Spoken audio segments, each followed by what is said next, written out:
As for tonight, we are here to welcome Rick Quinn with Scott Sheets in conversation. Rick's book is what we are celebrating this evening. I'm going to give you a little bit of background. Rick was born and raised in Arizona and earned a degree in anthropology, then hit the road, indulging in admittedly peculiar whims by hitchhiking to Tierra del Fuego. In one way or another, he's been on the road ever since, living in a dozen diverse locales from Paris to Peru, San Francisco to Washington, D.C., working as a photographer, a coffee farmer, a magazine writer, a postman, a novelist, and, until his recent retirement, a financial systems expert with the Postal Service. Rick is a veteran road tripper who has driven both the Alaska Highway and the Pan American. So that is probably the most interesting bio I have read on this page. And tonight we are going to be learning more about his book of scenic road trips through Arizona and New Mexico. And in conversation with him will be our friend Scott Sheets, who is a person very worth knowing. Sheets previously served as the editor-in-chief of both Las Vegas City Life and the Las Vegas Weekly, and managing editor of Las Vegas Life magazine. He has edited 4 anthologies of fiction and essays about Vegas, and served as the assistant editor of Nevada's official sesquicentennial book. He's currently the deputy editor of Desert Companion magazine, where he edits a lot of really fabulous work that you should be reading if you are not reading it already, including an article that was nominated for a James Beard Award, which we talked about a few weeks ago. Yeah. Anyway, without any further ado, I'm going to welcome, are we welcoming both up at the same time? Or yes. Yeah, I'm going to welcome up Rick Quinn and Scott Sheets. When they gave me Rick's book, I started looking through it, and it's full of like these fabulous photos of just like empty highways. And every time I come to one, like I get this sort of itch in between my shoulder blades, like it's time to hop in the car. So I want to start out with sort of a general question, which would be, what is the allure of the road trip? To me, it's basically the only way to travel. To put a destination in context, you have to get there by road. It puts you in touch with all the stuff that's in between point A and point B. As he mentioned, when you're flying somewhere, it's kind of like going to the DMV and coming out in a different city. That's really the truth. You have no idea of where you really are because you didn't have to work to get there. So to me, it's really cool. As Drew indicated in his bio of you, you've traveled a lot. Do you have any idea what first sort of set that desire to travel into you? When I was in college, I did a lot of traveling. As was mentioned, I have a degree in anthropology, and I spent several years living in South America. My field work was in Colombia back many years ago. At one point, I actually shipped a 4-wheel drive truck down to South America and spent 2 years driving all over the Andes. I kind of sort of put a fire in my belly, I guess you could say, and I've done quite a lot of travel since. What's the best way to put this? I sort of took a hiatus from all that sort of thing for about 35 years to have a regular job and raise a family, and at this point I've got a wonderful daughter and some grandkids and all the rest of that stuff. When I retired, I sort of picked up where I left off with the adventurous traveling. That's when I went to Alaska and did a lot of other things. How many days or months or weeks a year would you say that you're on the road? These days, not so many because I'm busy writing a book. It's one of the things that I most love to do. We have lives and other things we have to worry about too. Well, turning to this book, my first question is, what made you choose Arizona and New Mexico when you could have easily been Utah and Colorado, where I will be road tripping? I could really use that book. Yeah. How did you come on these 2 states? I was born in Arizona, raised in Arizona. I know Arizona pretty intimately, so it was kind of a natural thing to write a book about Arizona, and I wanted to expand the territory to give myself more breadth. New Mexico is a place that I've always enjoyed, and I didn't know it nearly well enough, so this was my opportunity to get to know New Mexico. And I certainly did accomplish that goal. In the introduction, you describe yourself sort of like, squirreling away with a bunch of maps and research materials about the places you were going to check out. Did anything surprise you when you actually got out on the road, things that weren't reflected in the maps or the research? Most definitely, because there's stuff out there that you'd never notice if you weren't there. The nature of the roads, the emptiness of some of those roads, that's another thing that you mentioned. It really surprised me how empty some of that country is. You travel on the interstate highway, and it's just a constant stream of traffic. You get on some of the smaller roads, you can have the whole thing to yourself. It's just awesome. So the solitude is part of it for you? That's part of it. Yes, absolutely. Getting out in the country where there aren't a lot of people and getting close to nature in a place where you're not in a crowd. Were there destinations that you came upon that you didn't expect? Yeah, there's a few of them. There's a place in northern Arizona called Coal Mine Canyon that I had never personally heard of until I actually saw it. It's not advertised anywhere to speak of anyway. There's no signage, there's no development. It's on the border between the Navajo Reservation and the Hopi Reservation. And to find it, I explained in the book, it's between two different mileposts on a particular state highway, and you look for a windmill. And then you take a little dirt road past the windmill, careful not to disturb the cows that are out there, and you come to a overlook, and there's this canyon that looks like Bryce Canyon in Utah. It's awesome. Yeah, one of the things that struck me that I never knew, just in thumbing through this, is that there actually is a road to get you to the bottom of the Grand Canyon. Right. Which I never knew, and it's, you describe it as being more suitable for four-wheel drives and so on, or trucks. I drive a Fiat, but I'm thinking of trying it. It sounds really cool. What you need is good clearance. I discovered, it's kind of interesting the way I discovered that road. I was on one of those rafting trips that takes you down the Colorado River through all the rapids and all that stuff. 8 days on a raft. Day 7, we come around a bend and there's vehicles on the riverbank, and I'm thinking, how the heck did they get there? So I looked into it, and I actually got on Google Earth, right, and I'm zooming in trying to find a road that actually went down to the river, and I did. And then I did a little more research, and I found out how do you actually travel that road. You need a permit from the Indian tribe that owns the land. And I went ahead and I tried it, and into the book it went.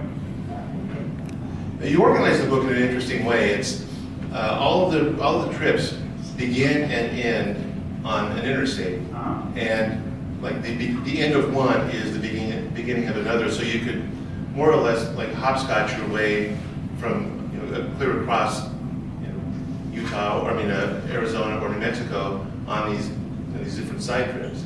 How did you come to hit on that particular organization?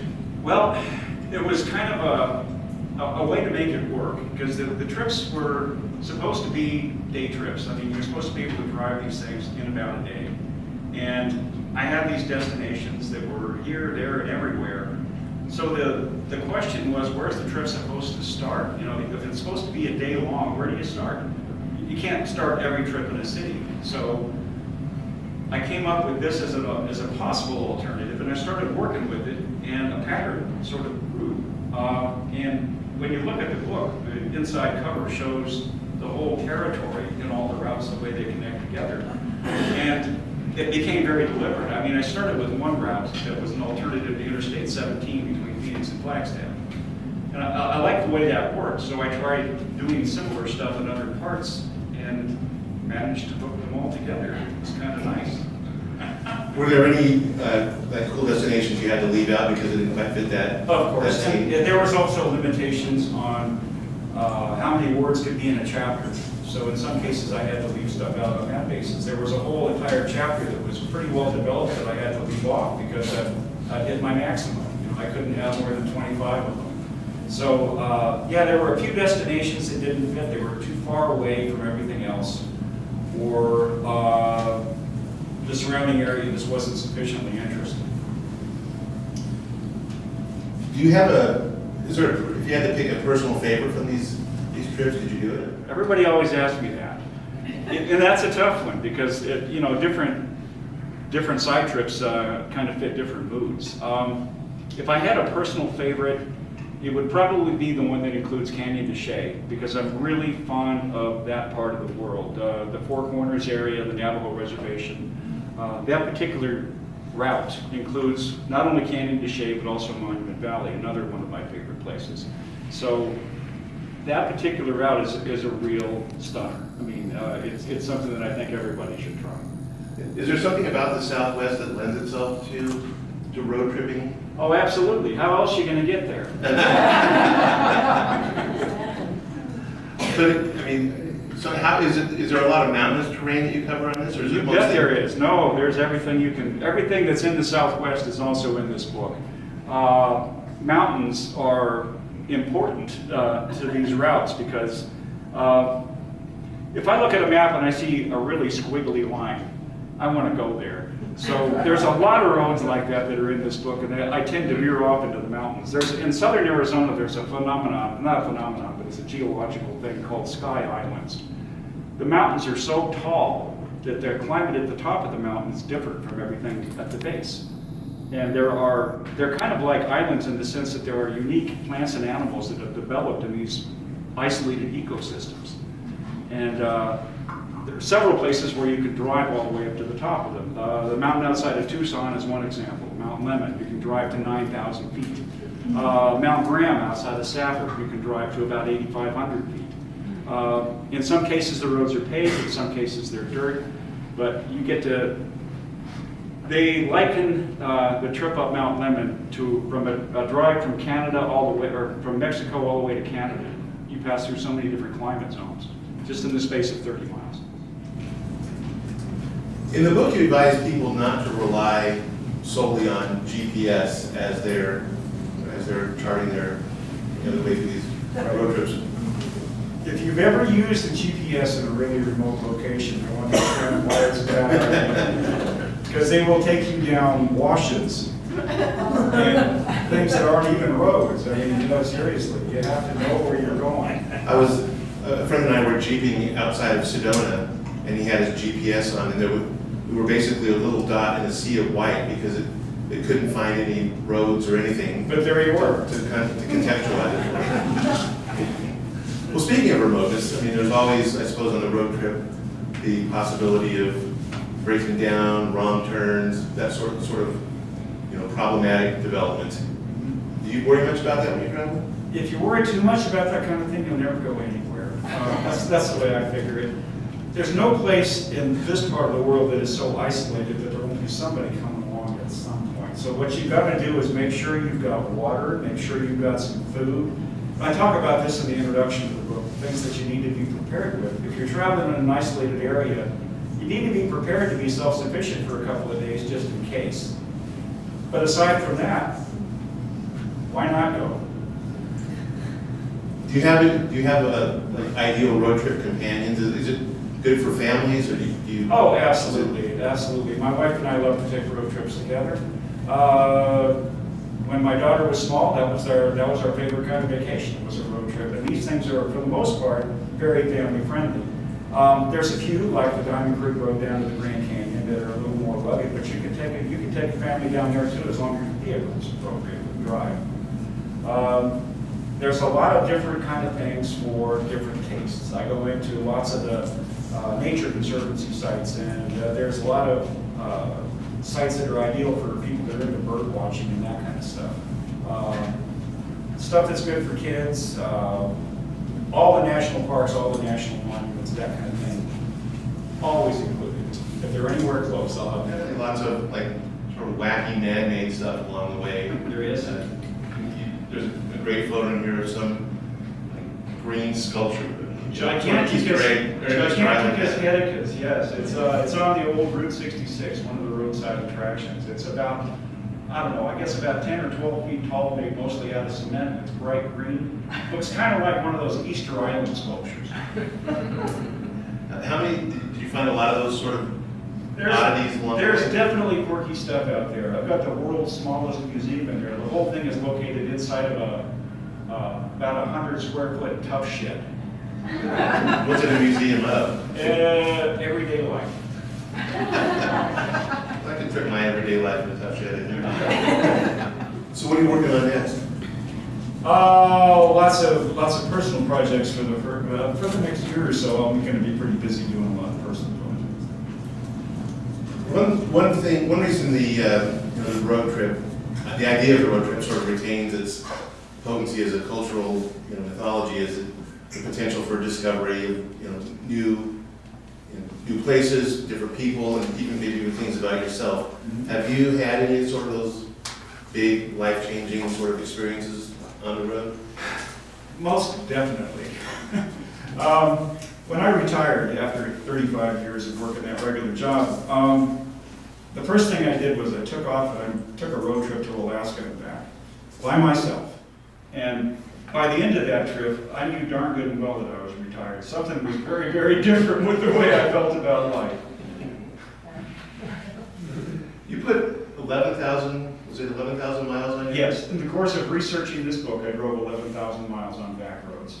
If you add up all the mileage in the book, it comes up to about 6,500. So there was a lot of doubling back and round and figuring stuff out until I got it just the way I wanted it to be. Do you have any idea what your total road trip lifetime mileage would be? Oh, it's got to be in the 500,000 range easy. Well, I hope I can say that at some point. Do anybody else any questions from the audience while we have them here? Go ahead. Me?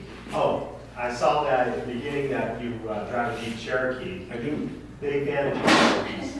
Did you ever have a situation when you're driving your life, this is going to be cutting it close? Not really. Not really. I mean, I wouldn't get to do that with people. I wasn't going to put anyone in a position where they're going to be questioning whether they're going to be able to do it. But some of this was you going out and finding places. Absolutely. So- and I had to make sure that it was going to be suitable, Right. or it wouldn't be included. In So the that's book. what There were did you ever a few- come to a point where it's like, no, this is too much, I can't put this in the book, I can't go here, let me turn around. Well, I did my research pretty carefully in advance, Okay. so I wasn't looking for Jeep trails. I was looking for, well, there's plenty of unpaved roads in the book, but they're generally speaking state highways. They may not be as well maintained as the paved roads, but they're still state highways. Do you think there's a reason that Arizona and New Mexico have more interesting places than other states? I thought it might be because of the interstate highway system came there later than elsewhere. I think not so much. There's a lot of empty country in Arizona and New Mexico, and geological splendor. I mean, where else are you going to find something like the Grand Canyon? And as far as history, New Mexico's got it all over just about anything else in North America. I mean, they've had, wow, I mean, you can go back more than 500 years in New Mexico and find families that have been there that whole entire time. To me, that's really interesting. You have a question? I just wondered where your home base is now? In Phoenix. So Rick talked about traveling on the Hopi land and Yes, I do go fairly extensively into the etiquette of traveling on Native American reservations. They are, in essence, sovereign nations. And they have their own set of laws, they have their own set of rules, they have their own customs and restrictions. Photography, for the most part, is disallowed in most Native American towns. If you're so fortunate as to witness like a Hopi ceremony where they're doing the dances, they don't want you even taking notes. You're perfectly welcome to observe respectfully at a distance. Don't interfere with anything. Don't get in the way. But record it in your brain and not on a computer chip. That's what they would prefer. It's a really beautiful country, and the people are amazing. The Hopi in particular have been in the same location for 2,000 years, and they are the least assimilated of all the Native American tribes. Yes. Did you come across any interesting wildlife when you were traveling? Oh, you bet. You find herds of pronghorn antelope out there in New Mexico. You find lots and lots of elk in the White Mountains of Arizona, and in some of the areas in the Sangre de Cristos in New Mexico. There's still a lot of deer, a lot of elk, and a lot of antelope. And the Bosque del Apache down south of Albuquerque near Socorro is one of the premier locations for birders. There's a sandhill crane migration that comes in there every year. And thousands and thousands and thousands of snow geese and cranes and other types of waterfowl. If you're out there at the right time of day, right at sunup, you can witness what they call the daily flyout, where every single one of those ducks and geese takes off out of the water simultaneously. It's over in about 30 seconds and completely breathless. Did you meet any strange characters along the way as part of this research? Most of them are riding with me.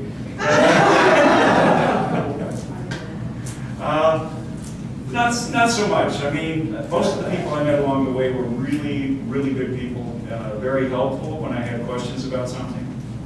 And for the most part, when you get off the beaten path, the people you run into are like-minded and for the most part, easy to get along with.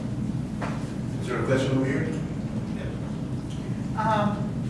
When you talked earlier about all of these roads that you covered that they are highways, even if they are dirt roads, is that thanks to the feed to the Arizona system? Because I was very impressed with, one time when we drove from Sedona down to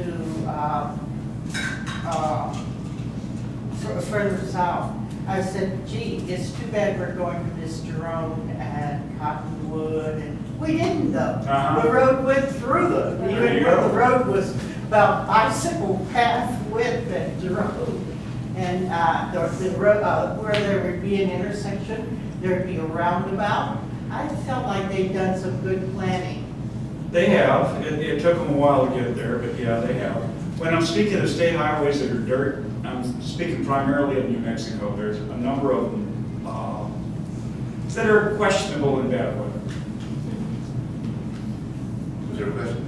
Question, as a New Mexico native, how do you define a side trip as opposed to main trip? It's a side trip. These are scenic alternatives to the interstate highways. So in that sense, it's a side trip off the interstate. But the folks that normally travel on interstates only, it's a way to get out there to the mountain, into the countryside, the mountains, and all that beyond those interstate highways.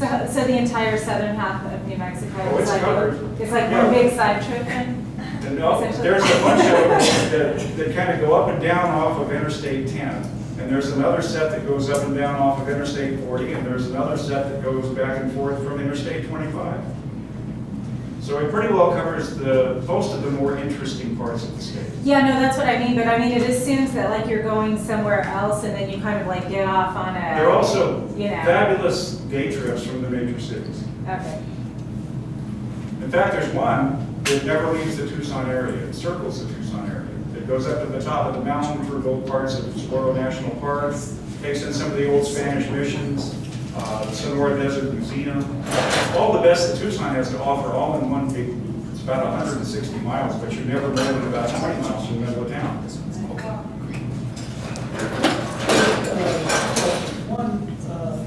Through New Mexico and Arizona, does much of Route 66 still exist? There's a 100-mile segment of Route 66 that's still intact. It runs between Kingman and Saluda, Arizona, actually Kingman and Ashford. And that's included in the book of one of those side trips. In fact, when we're talking about that road that goes down to the Grand Canyon or it goes down to the Colorado River inside the canyon, you get to that off of Old Route 66. Okay. And the second part, I don't know how to ask this question exactly, but I worked in Southern California Mojave Desert for a year. I did a lot of trips up 390 spots. I was trying to talk with a friend who came out in August about Best Night about these desert communities I really like. Like, and I don't know if you've heard of these, Darwin, Franzburg, which is a living ghost town, or Slab City, there's an RV park that comes alive every winter. They're in the Mojave. Yeah. Yeah. Is there any kind of communities that are like artist communities? I know towns, of course, but, Bisbee, Bisbee, Bisbee one? B-I-S-B-E-E. It's an old mining town. Okay. Jerome in Arizona, there's a lot of artists and craftsmen that have kind of settled in there. There's on the backside of the Sandias, that's the backdrop for Albuquerque, there's a route called the Turquoise Trail that runs through a town called Madrid. And that's an artist and craftsman community as well. You see lots of interesting artwork and jewelry. Are all of these fairly friendly to visitors? Well, absolutely, they're dependent upon visitors because, yeah, they're all selling stuff. I'm not sure there are. Okay, those old desert rats out there. Yeah. Some of them are, yep. Any more questions? Yes. I think the photos in your book are lovely. I'm wondering, are there any that are a particular source of pride for you that you've been able to capture it? Well, there's a few that are like that, yeah. I've got one of the Virgin River in Zion National Park. It's actually kind of a standard shot, but I'm still proud of it. There's another one on the backside of Shiprock that was taken right at the moment of sunset, about 10 seconds later. And that was just stunning. Yeah. I had one other, I was struck by how some of these trips, the distance between the two cities, but the interstate would be only a matter of a couple of hours, Mm-hmm. and the distance, by the way you went, More like 10. more like that would see.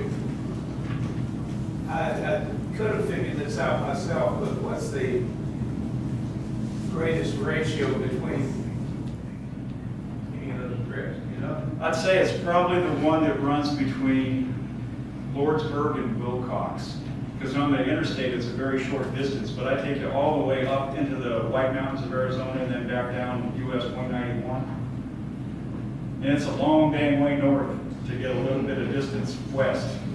How long does it take that you're around? It's a good 10 hours if you do nothing but drive it. Wow. Yeah, wow. One more? Yeah, I'm gonna follow up on the question she stole from me about your photos. What kind of camera were you using?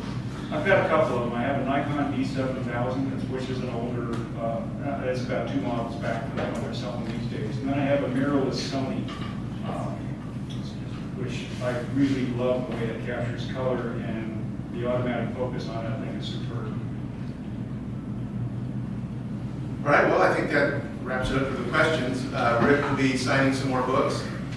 And at 8 o'clock, they'll be raffling off some special door prizes. So be sure to stick around for that. Thank you.